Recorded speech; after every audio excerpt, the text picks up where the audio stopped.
В эфире информационно-аналитическая программа «События недели». С вами я, Ирина Аршева. Здравствуйте. В начале программы обзор главных событий уходящей недели, с которым вас ознакомит Эрик Хашва.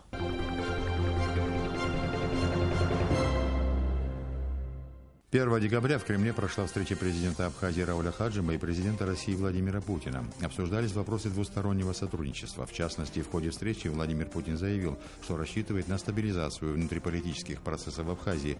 В противном случае это может осложнить экономическое сотрудничество двух стран. Уважаемый Рауль Джумкович, очень рад вас видеть снова в Москве. Наверное, не нужно характеризовать характер наших отношений. Они носят поистине уникальный, братский характер. Мы с вами знаем, сколько сделано за последнее время для того, чтобы укрепить Абхазию. Сформирована очень хорошая договорно-правовая база, свыше 100 договоров, соглашений, еще 30 находятся в проработке. По инвестиционному направлению у нас сформирован пакет свыше чем на 9 с лишним миллиардов рублей, 700 с лишним миллионов уже проекты одобрены.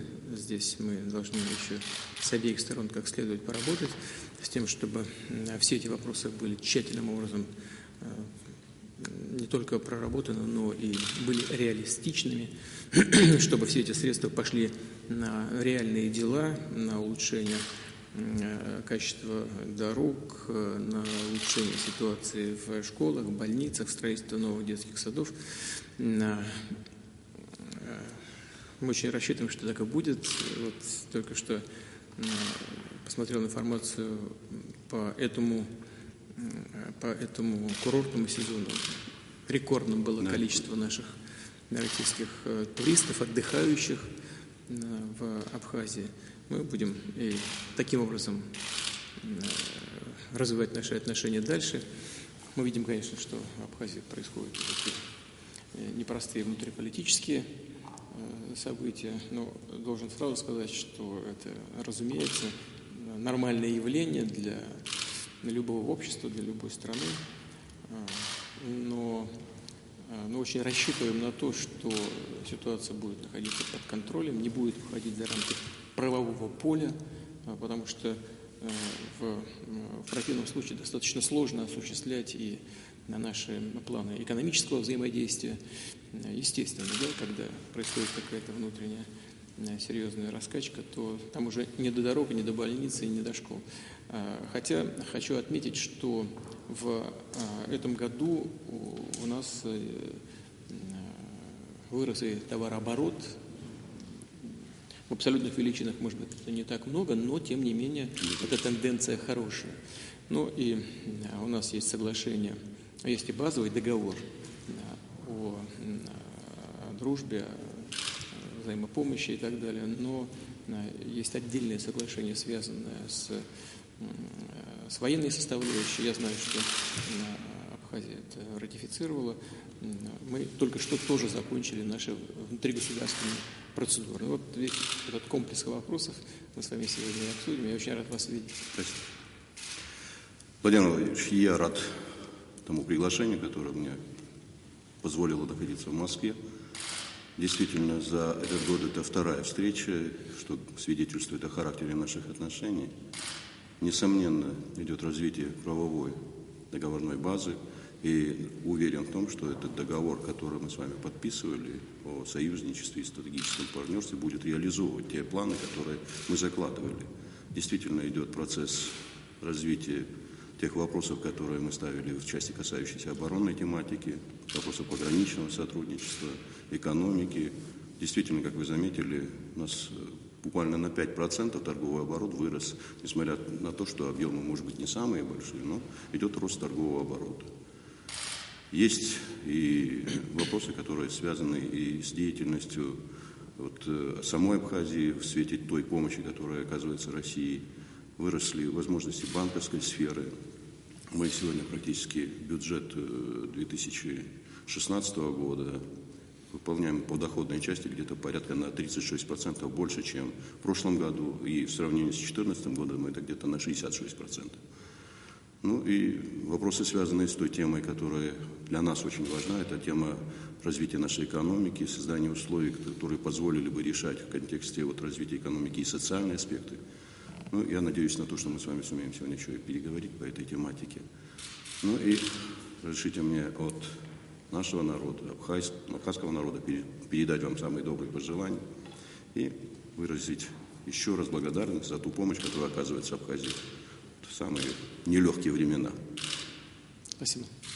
Рабочий визит президента Абхазии Рауля Хаджима в Москву завершился 2 декабря. В этот день президент посетил посольство Республики Куба в Москве, где оставил запись в книге соболезнований в связи с кончиной Фиделя Кастро.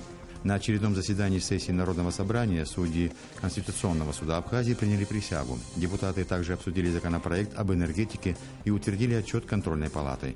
В результате 38 контрольных и экспертно-аналитических мероприятий были выявлены финансовые нарушения на общую сумму 1 миллиард 8 миллионов рублей, а также нарушения бюджетного законодательства на сумму 25 миллионов рублей. По итогам контрольных мероприятий 6 материалов были направлены в Генеральную прокуратуру. Фазилю Искандеру установят памятник в Сухуми. Такое решение было принято на первом заседании, созданной распоряжением президента Рауля Хаджима Государственной комиссией по увековечению памяти Фазиля Искандера. На встрече прозвучали предложения о переименовании одной из улиц столицы в честь писателя, установлении мемориальной доски на доме, где жил Искандер. Собравшиеся единогласно поддержали идею создания научно-исследовательского и культурного центра Искандера с учетом пожелания и предложения родственников по использованию для этих целей дома и двора Искандера, где прошли детство и юность писателя. К 90-летию со дня рождения Фазиля Абдулловича решено подготовить к изданию трехтомник его произведений, посвятив один из томов сочинениям писателя, переведенным на абхазский язык. Государственная комиссия также обсудила вопросы о широком отражении творчества Искандера в учебных программах, восстановлении дачи писателя в селе Мгуцерхуа в качестве музея-усадьбы. Было решено продолжить работу по проведению традиционного международного фестиваля культуры «Стоянка человека». Состоялось совещание министра экономики Адгура Ардзема с представителями банковского сообщества Абхазии. Основная тема встречи – реализация программы кредитования крупного и среднего бизнеса. В Абхазии создана новая туристическая организация. Абхазский союз туризма учредила торгово-промышленная палата республики. Абхазский союз туризма планирует решать наиболее актуальные проблемы в туристической сфере, оказывать помощь в развитии вместе с государственными структурами. Абхазский союз туризма возглавила директор турфирмы «Ацетук Тревел» Анна Калягина.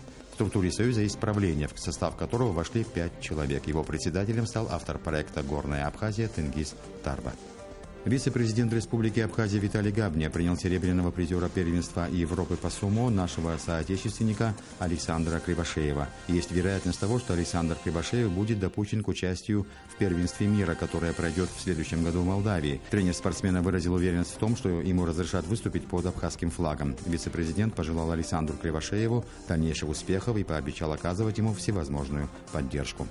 В войсках Министерства обороны Республики Абхазия начался зимний период обучения 2017 года. Группы от Министерства обороны выехали в воинские части для оказания помощи и контроля в организации боевой подготовки. В ходе работы группы проверили наличие и выполнение планов боевой подготовки подразделений, наличие расписаний занятий на неделю, планов конспектов руководителей занятий и их личную подготовку, наличие плана проведения тактико-строевого занятия по боевой готовности, организацию командирской подготовки офицеров, прапорщиков, сержантов, подготовку техники и вооружения, проведению занятий по боевой готовности, подготовку учебно-материальной базы к началу зимнего периода обучения.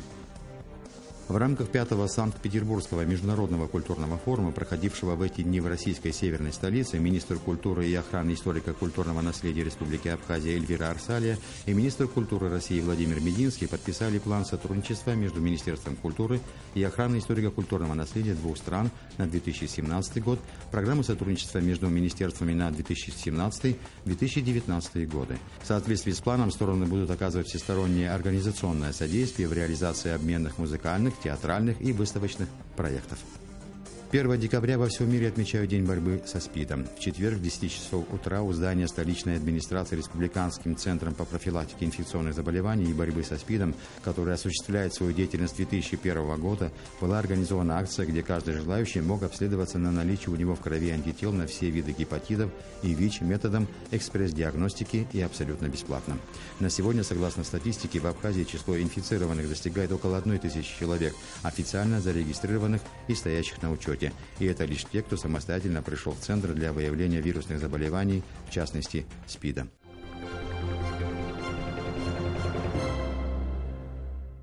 На этой неделе состоялся 7-й съезд политической партии Амцахар, на котором была в очередной раз принята резолюция с ультимативным требованием к президенту уйти в отставку в срок до 15 декабря.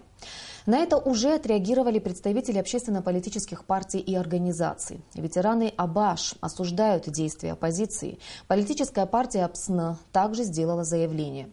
Общественно-политическая ситуация в стране вновь накалена. Как найти общий язык? Есть ли выход из сложившейся ситуации? Поговорим об этом с гостем нашей студии, депутатом Народного собрания парламента Республики Абхазия, ветераном войны Тимуром Гулия. Здравствуйте, добро пожаловать к нам в студию. Здравствуйте, Ирина, здравствуйте, уважаемые телезрители. Ирина, если вы позволите, я хотел бы одну ремарочку. Как известно, у нас очень много политиков и более опытных, чем я.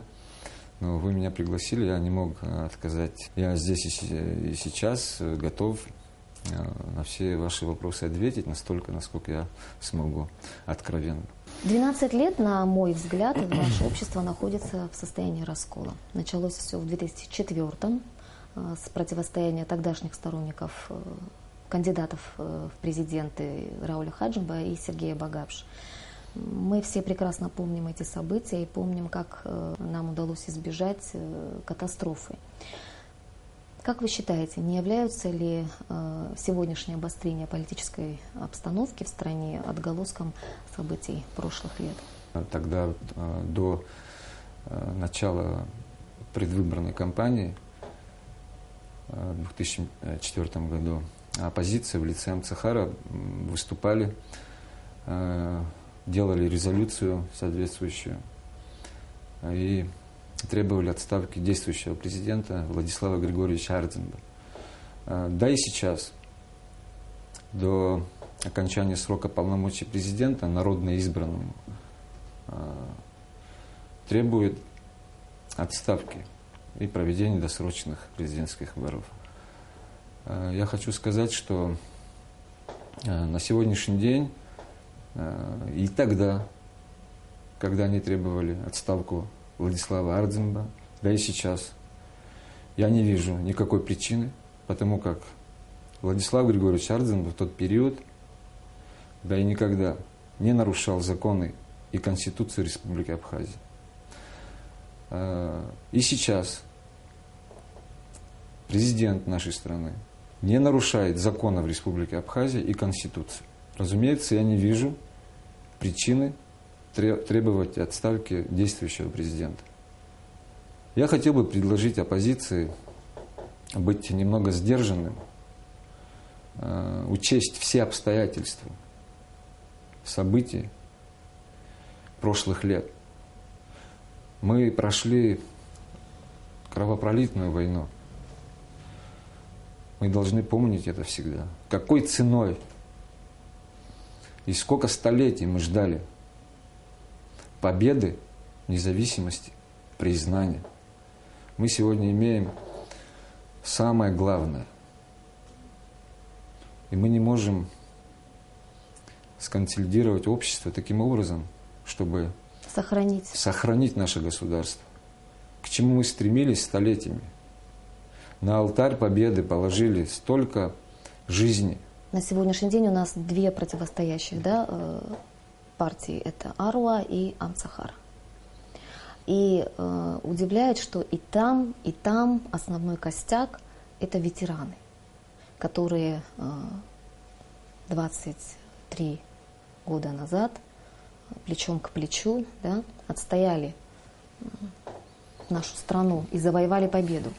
И как могло такое произойти, что сегодня эти люди, можно сказать, находятся по разные стороны баррикад? Возможно, не все так просто, но давайте хронологию посмотрим немножко, 90-е. После войны мы оказались в блокаде, и это тоже пережили. И все это время мы находились здесь с вами. И когда немного ослабла ситуация, да, политическая по отношению к Абхазии, то в этот момент уже с разных концов Российской Федерации приехали представители диаспоры в Москве, в других больших городах на историческую родину. Люди учились в вузах, работали, зарабатывали средства и так далее. Ну вот они и приехали к нам. С этого момента нас разделили. Мы всегда нуждались, да и сейчас, в финансовой поддержки. Вы имеете в виду, что разница в социальном статусе, да, стала конечно, но влиять на посмотрите, взаимоотношения? 90-е после блокады и на сегодняшний день, конечно же, не сравнить. И в этой ситуации, вместо того, чтобы объединиться и работать на государство, да, и поднимать экономику, единственная проблема сегодня – это поднять экономику на должный уровень. Для этого есть все условия. Мы защищены от внешних вызовов нашей границы, да, воздушные, морские просторы, сухопутные.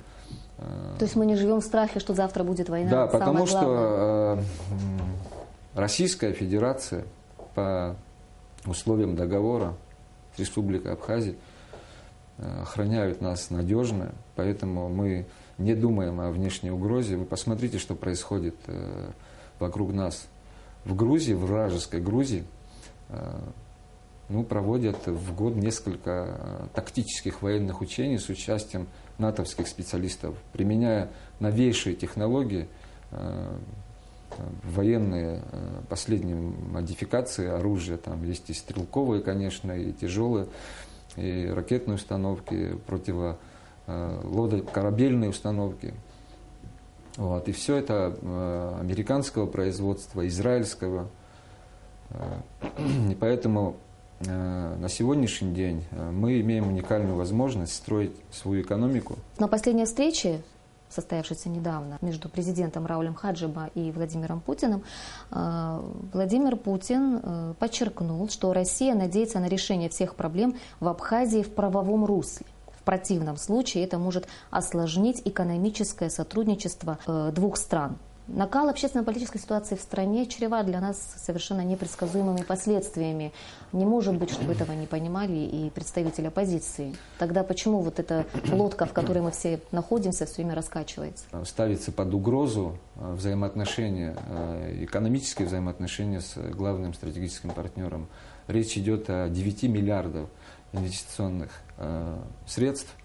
Если товарооборот увеличивается ежегодно, да, если мы готовы увеличить продукцию, которая вывозится с территории республики, это тоже о чем-то говорит. Хочу призвать наших оппонентов внимательно посмотреть встречу нашего президента с президентом Российской Федерации. Там непонятного ничего нету. Любой маломальный человек поймет, о чем речь. И оппозиция, и власть на всех своих съездах и собраниях говорит об необходимости объединения и единства народа в решении глобальных проблем, стоящих перед нашим государством. Проблем, конечно, у нас много. Главная цель – это, конечно, развитие государства по всем направлениям и, как следствие, повышение уровня жизни. Вроде бы цели и задачи одни. Но почему тогда невозможно договориться? Касаемо того, что цели и задачи одни, я немножко не соглашусь с вами. Цели и задачи у нас разные. Сегодняшняя оппозиция, мы знаем это, помним все, надеюсь, что были у власти на протяжении 10 лет.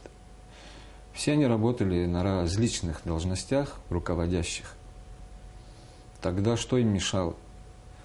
Работать на страну, работать на государство, на народ, чтобы качество жизни, уровень повысился у населения. У нашего государства были большие задолженности в области медицины, в области экономики. Эти отрасли являются стратегическими.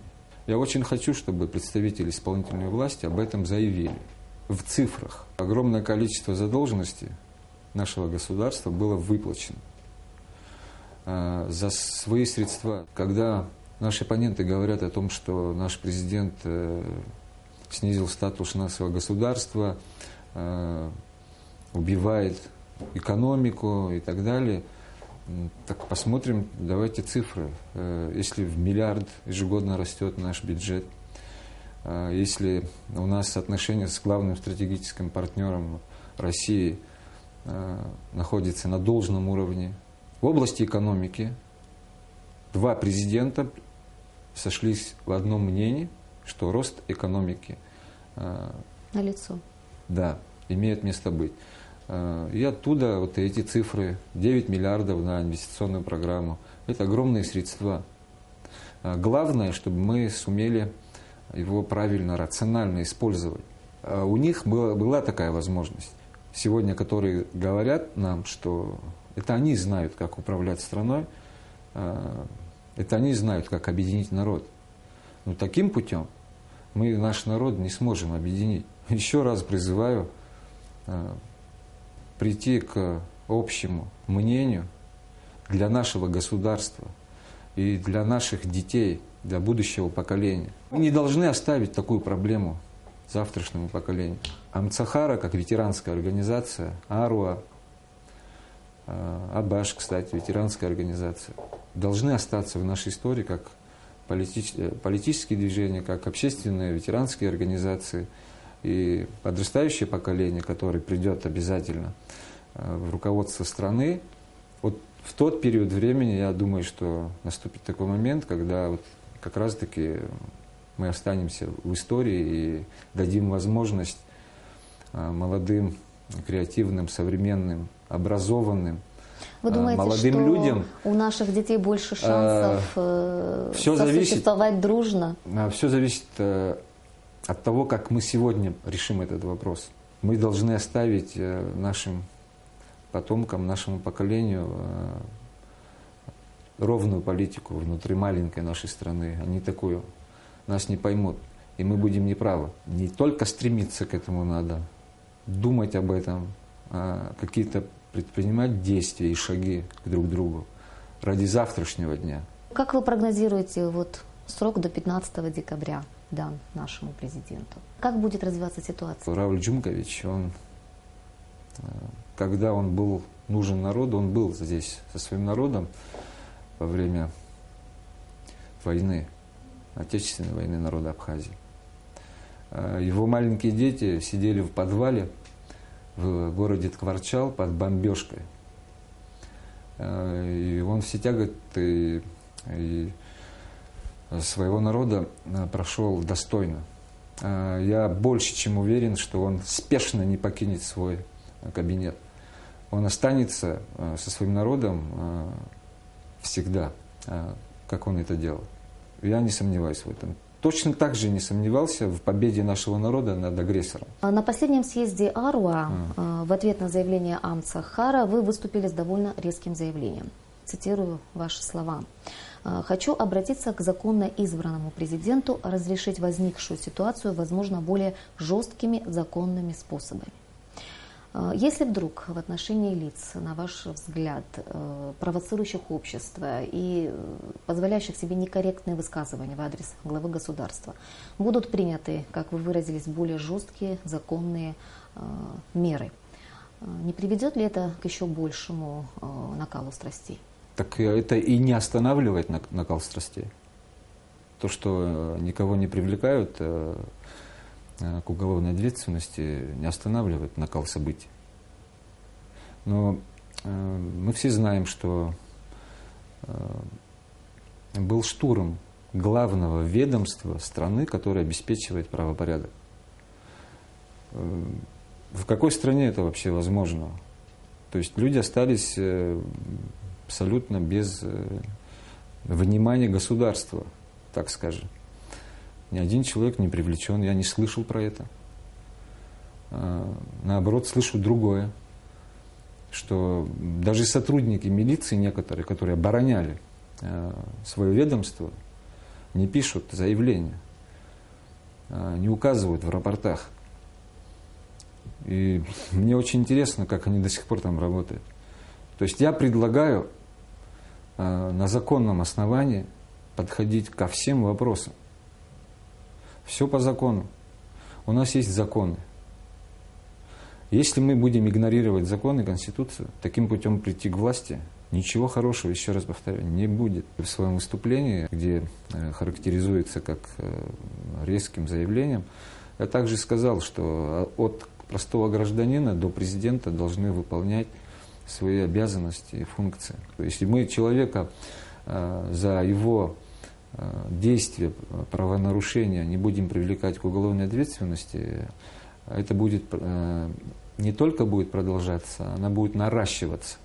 И вот этот снежный ком, который будет увеличиваться, да, со скоростью геометрической прогрессии, так скажем, просто переедет наше государство, и ничего не останется. Мне кажется, что в информационном смысле люди не до конца информированы, что происходит в стране. Вот хотелось бы, чтобы в этом направлении какую-то работу провели, чтобы люди были хотя бы информированы, правильно информированы, что происходит в действительности в стране. Возможно, не все пользуются интернет-информацией или же телевидением, может быть, не было возможности посмотреть. То есть провести вот такой контакт с населением, чтобы говорить о вещах, которые имеют место быть в нашей стране. Интернет на сегодняшний день является бичом нашего общества. И многие анонимные пользователи интернета выкладывают в сеть зачастую непроверенную информацию, тем самым подливая еще больше масла в огонь, разжигая те же конфликты, выкладывая какие-то непристойные фотографии, неизвестно каким путем добытые. И как нам бороться с этим? Эта тема серьезная и обсуждаемая, и в парламенте в том числе. Я готовлю поправку соответствующую по теме интернет-пространстве. Я имею в виду информацию, которая абсолютно не подходит нашему обществу, нашему менталитету, образу жизни и вообще нашей государственности. Это сайты, которые необходимо отключать. Технически это возможно. Необходимо будет изыскать средства для приобретения соответствующего оборудования для фильтра, так скажем, для фильтра, чтобы ненужные сайты в Абхазию не заходили. При этом боюсь, что ответственность может лечь на сотовые компании, которые обеспечивают интернет. Давайте посмотрим Чеченскую Республику. Там этого нет. Это невозможно. У них ментальность такая, что сайты там эротического характера и других ненужных, да, для нашего общества не должно быть. Поэтому я считаю, что коллеги поддержат, и собираюсь вынести это на суд моих коллег. У нас есть сюжет, рассказывающий о том, что происходило на этой неделе на съезде Амцахара и съезде Аруа. Давайте посмотрим, а потом продолжим. Хорошо. Беседу. В работе 7-го съезда политической партии Амцахара приняли участие руководители партий и организаций, входящих, как и в Амцахара, в состав блока оппозиционных сил. На съезд были также приглашены представители различных партий и движений Абхазии. Обсуждалась общественно-политическая и социально-экономическая ситуация в стране. По мнению выступавших, стремительное обнищание граждан, провальная экономическая и внешнеполитическая деятельность власти, политика раскола общества по признакам лояльности и оппозиционности привели государство к краю пропасти. По убеждению руководителя общественной организации Киараза Дмитрия Адбар, в стране сложная криминогенная обстановка. Абхазию захлестнула преступность. Статистика гибели людей в результате дорожно-транспортных происшествий ужасающая. Не менее серьезные проблемы, по словам Дмитрия Адбар, на КПП «Ингур». Руководитель Фонда социально-экономических и политических исследований Аслан Бжаня убежден, что вся критика оппозиции направлена на то, чтобы вернуть общественно-политическую ситуацию в Абхазии в правовое поле. Все требования, по его мнению, носят законный характер. На съезде была принята резолюция с призывом к президенту Абхазии Раулю Хаджимба досрочно сложить свои полномочия. Как отмечается в резолюции съезда, если решение съезда не будет выполнено до 15 декабря, Амцахар объявит народный сход. Тем временем в здании Кабинета министров Республики Абхазия проходило собрание ветеранской организации АРУА, политической партии «Форум народного единства» и общественности. Открывая собрание, советник президента Владимир Зантари отметил, что сегодня в Абхазии сложилась напряженная общественно-политическая обстановка. Он отметил, что преодоление существующих политических разногласий возможно только путем конструктивного диалога между властью и оппозицией. По словам советника президента, требования оппозиции об отставке президента Рауля Хаджимба не имеют никаких оснований. Существуют реальные достижения в социально-экономической сфере, в сфере туризма и других областях, не заметить которые невозможно. В числе острых вопросов, тревожащих общество, участники встречи назвали коррупцию и сложную криминогенную обстановку. При этом было отмечено, что государство не уклоняется от решения этих проблем. Перед участниками собрания выступил президент Абхазии Рауль Хаджимба, отметил, что утверждение оппозиции об упадке экономики страны не соответствует действительности и обратил особое внимание присутствующих на то, что сегодня государство развивается, используя собственные бюджетные средства. Более того, за эти 2 года было выплачено около 900 миллионов долгов по железнодорожному кредиту. По словам главы государства, желания его отставки только со стороны оппозиционных сил недостаточно для принятия решения. Нельзя закрывать глаза на определенные достижения в социально-экономической сфере, интенсивно развивающихся абхазо-российских отношениях, отмечали выступающие. Также предприняты первые обнадеживающие шаги на пути конституционных реформ. Президент за время исполнения своих полномочий ни разу не нарушил Конституцию и законы страны, отметил в своем выступлении депутат парламента Тимур Гуля. Он также подчеркнул, что для поддержания правопорядка и обеспечения безопасности граждан необходимо объединить общество. Свое мнение по поводу сложившейся общественно-политической ситуации в стране выразили и ветераны Отечественной войны народа Абхазии, общественные деятели, ученые. По их словам, требования оппозиции безосновательны. Как в обществе восприняли требования отставки президента Рауля Хаджимба? С этим вопросом мы обратились к жителям столицы.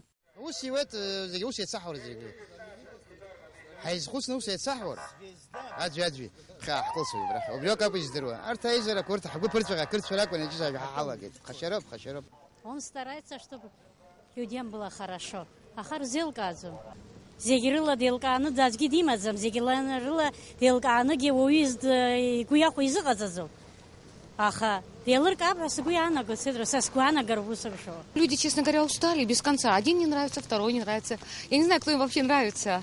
Но пусть работает человек, прекрасно. Я вполне симпатии отношусь и просто думаю, что нужно время. Конечно, есть проблемы, о чем говорить. Уже надоели эти выборы, каждый раз выборы. Пусть один доведет до конца свое дело, а потом видно будет. Каждый год выбирать. Председатель колхоза тоже не выбирает. Я считаю, что это ничего не надо, и все, уже надоело все, вот так передайте всем. Спасибо. А что может сделать один президент? Скажите, пожалуйста, что он может один сделать, если вокруг люди, которые работают, не работают правильно? Я так считаю.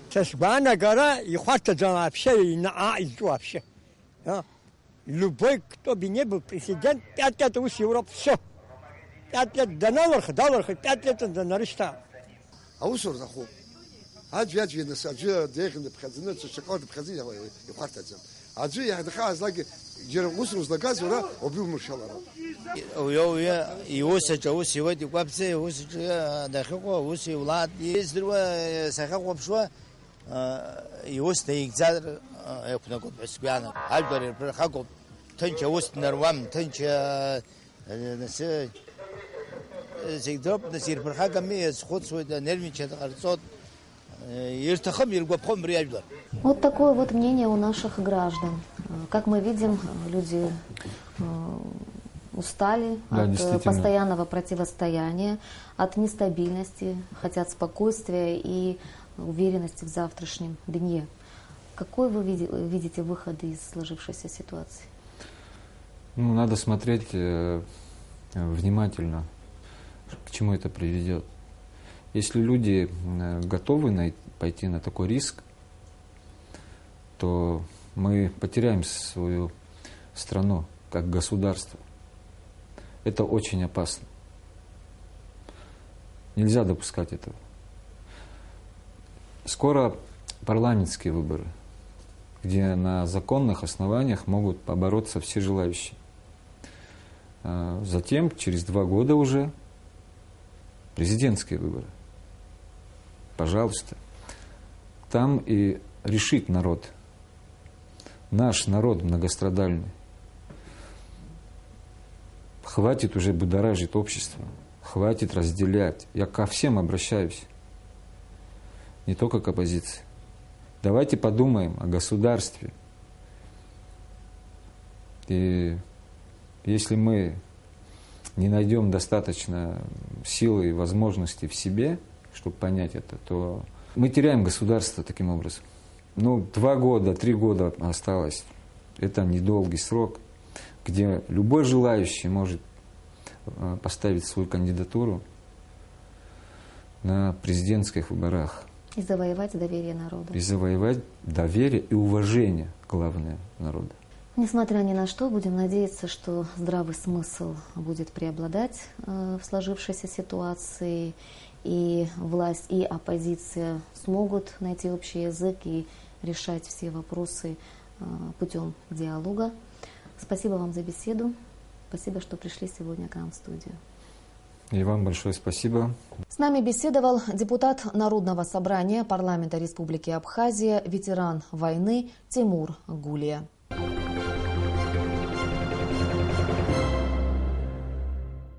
Как и обещали синоптики, на Абхазию обрушился сильный ливень с градом. Все это сопровождается ураганом, стремительным и крайне опасным. Сразу в нескольких районах республики устраняют последствия стихии. А в столице ураганный ветер буквально за минуты повалил деревья, оборвал линии электропередач. Жертв и пострадавших нет. Нисфа Аршба расскажет о масштабе разрушений. Порывистый ветер буквально за минуту набирал скорость и обрушивался на безмятежно отдыхавший город. Набрав силу, ураган стал валить деревья, рвать провода. Едва уцелели эти 2 мужчин. Их зажало в машине упавшим деревом.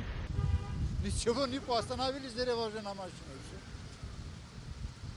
Ветер срывал дорожные знаки и рекламные щиты. Все это сопровождалось раскатами грома и сильным градом, который то и дело превращался в ливень.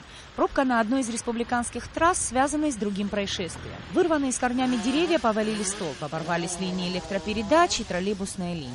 Произошло то, что и ожидали, а именно был порывистый ветер, который повалил деревья в разных районах республики. И отключение электричества было. На море шторм, да, баллов 4.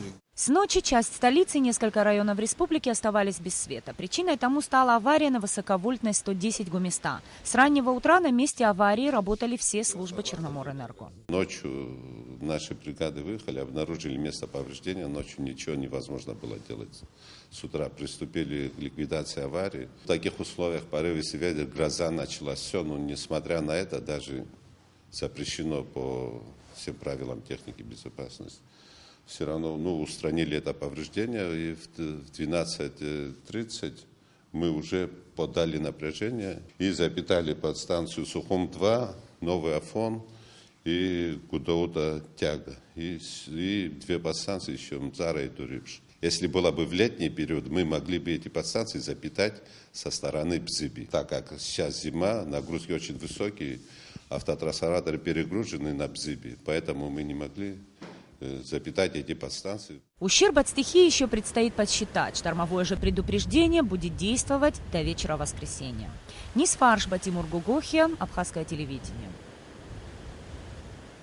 Какими будут события следующей недели, мы обязательно расскажем вам в следующем выпуске. Увидимся.